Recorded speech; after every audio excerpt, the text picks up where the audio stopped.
Pernahkah anda terfikir sejauh mana anda sebagai pengarah atau eksekutif kanan benar-benar selamat daripada tindakan pekerja anda sendiri? Selamat datang ke penerangan hari ini. Hakikatnya, bagi anda yang menduduki kursi lembaga pengarah, lanskip undang-undang sekarang sudah berubah sepenuhnya. Liability korporat di bawah Seksyen 17A bukan lagi amaran biasa. Ia adalah anjakan undang-undang yang boleh merampas kebebasan peribadi dan kewangan syarikat anda sekelip mata. Mari kita mulakan dengan satu soalan cepomas. Adakah lembaga pengarah bertanggungjawab secara langsung kalau ada staf atau pihak ketiga yang buat hal?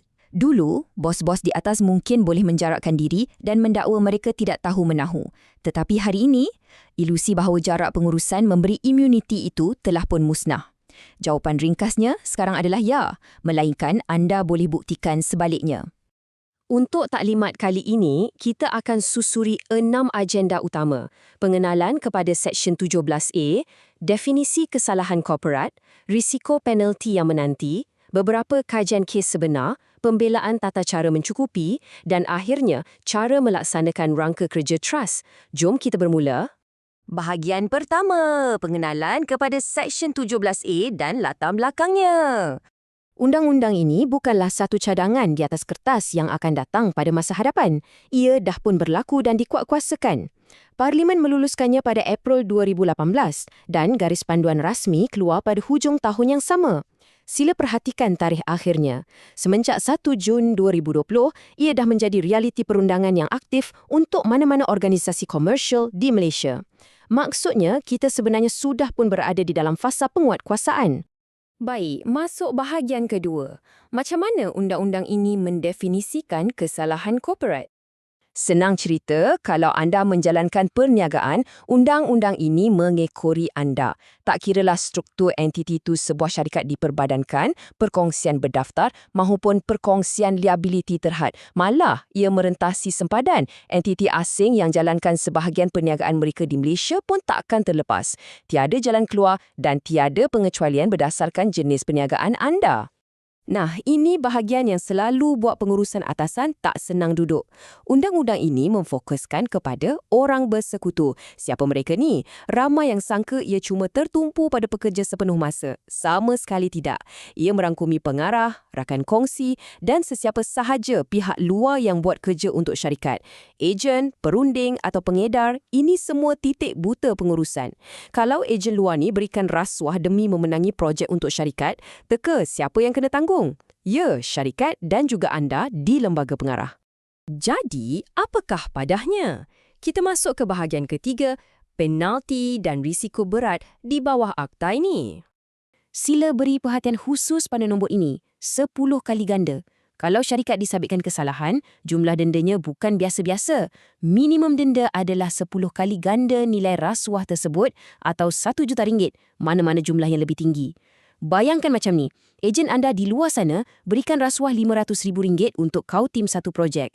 Syarikat anda secara automatik berdepan denda minimum RM5 juta. Aliran tunai syarikat boleh lumpuh terus dalam masa 1 hari. Dan ini jauh lebih merisaukan, 20 tahun. Di luar isu duit syarikat yang lebur, ini adalah pendedahan risiko peribadi anda sendiri. Hukuman di bawah undang-undang ini membawa hukuman penjara maksimum sehingga 20 tahun. Ia bukan sekadar tamparan denda kewangan. Ini adalah tentang kebebasan peribadi pengurusan atasan yang bakal dirampas. Jadi, siapa sebenarnya yang disenaraikan sebagai sasaran? Bukan cuma organisasi itu sendiri, tetapi jaringnya jauh lebih besar. Pengarah, rakan kongsi, pegawai tinggi dan sesiapa saja yang terlibat dalam membuat keputusan. Di bawah peruntukan ini, beban pembuktian sebenarnya terbalik. Anda sebagai pemimpin korporat dianggap secara automatik bersalah sehinggalah anda sendiri mampu buktikan di mahkamah yang anda tak bersalah. Betul-betul menakutkan, kan? Okey, mari kita lihat bahagian keempat. Kita selami dunia sebenar untuk tengok apa yang dah pun terjadi. Ini bukan lagi sekadar teori atau sembang kosong. Tengok saja kes Pristine Offshore pada Mac 2021. Ini sejarah ya, syarikat pertama di Malaysia yang didakwa di bawah Seksyen 17A. Sebuah organisasi sebenar diheret ke Mahkamah Session bersama bekas pengarahnya untuk berdepan pertuduhan jenayah korporat secara langsung. Mekanik kes pristine offshore ni sangat lazim dalam urusan perniagaan harian. Itu yang buat kita lagi risau. Seorang bekas pengarah syarikat tersebut didakwa merasuah seorang eksekutif di syarikat lain sebanyak lebih RM320,000. Motifnya hanya nak ambil hati dan menangis subkontrak sewa kapal cari gali. Perkara yang nampak macam usaha cari bisnes biasa ni akhirnya bertukar jadi liabiliti jenayah besar yang mengheret syarikat dan tampuk pimpinannya. Oleh sebab Akta Tempatan kita ni meniru rapat model Akta Rasuah UK 2010, kita wajib melihat ke arah United Kingdom. Di sinilah terutamanya di Dewan Mahkamah Southwark Crown, pelbagai duluan atau presiden perundangan telah pun diputuskan berhubung isu kegagalan mencegah rasuah. Satu contoh paling bahaya di UK adalah kes Skansen Interiors. Skansen sebenarnya syarikat yang dah tak aktif pun. Bila pengurusan baharu ambil alih, mereka jumpa rekod rasuah oleh bekas pengarah. Mereka jujur lapor sendiri pada pihak berkuasa dan beri kerjasama penuh. Tapi, anda tahu apa yang terjadi? Mahkamah tetap jatuhkan hukuman bersalah. Sebabnya mudah. Niat baik selepas kejadian berlaku langsung tak bernilai. Pada waktu rasuah tu disogok, syarikat gagal wujudkan prosedur pencegahan. Titik. Habis tu, macam mana kita nak selamatkan diri? Kita masuk bahagian kelima, pembelaan tata cara mencukuti. Kes dari UK tadi membawa kita kepada satu-satunya perisai yang ada iaitu subsection 5.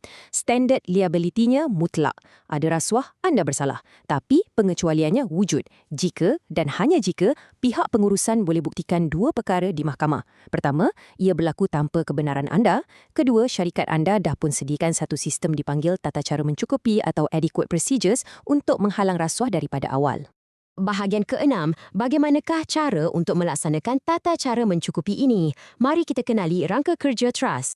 Nak yakinkan hakim anda ada tata cara pencegahan yang baik, gunakan Blueprint 5 Prinsip T, RUST daripada kerajaan. Semuanya bermula dengan T. Komitmen peringkat atasan. Ini yang paling selalu hakim tengok. Kalau ahli lembaga pengarah lepas tangan, tak bagi dana untuk program integriti, bersedialah. Menghantar sekeping email perkeliling anti rasuah setahun sekali tak akan diterima sebagai komitmen. Bos di atas mesti aktif memandu budaya bersih syarikat. Langkah seterusnya adalah R. Penilaian risiko. Risiko ni perlu dinilai semula secara menyeluruh sekurang-kurangnya setiap 3 tahun untuk kenal pasti lompang operasi. Kemudian U untuk melaksanakan langkah kawalan. Jangan sekadar buat dasar lawa-lawa di atas kertas. Terjemahkan polisi hadiah atau kerayaan itu kepada tindakan usaha wajar atau due diligence yang amat ketat bila anda menapis dan melantik rakan kongsi luaran. Akhir sekali, nak buktikan sistem ini hidup, laksanakan S untuk semakan sistematik seperti audit dari pihak ketiga dan ISO 37001. Mesti wujud bukti tindakan tata tertib tanpa kompromi jika berlaku salah laku. Dan akhir sekali, T bagi latihan dan komunikasi. Ia bermaksud mewajibkan semua pekerja dan ejen melalui latihan anti rasuah. Matlamatnya cuma satu. Kita nak tutup sepenuhnya sebarang ruang untuk staf cakap, saya tak tahu pula itu rasuah. Jadi, kita sudah sampai ke penghujung penerangan ini. Sebagai barisan pertahanan utama syarikat, saya nak tinggalkan anda dengan satu pemikiran ini. Kalau esok pagi pihak SPRM ketuk pintu pejabat sebab salah seorang kontraktor anda di luar sana disyaki memberi rasuah, adakah anda yakin 100% yang prosedur sedia ada cukup kebal untuk menyelamatkan anda dari denda berjuta ringgit dan lock-up 20 tahun? Tiba masanya untuk nilai semula sistem organisasi anda sebelum risiko bisnes biasa menjadi jenayah korporat pribadi anda.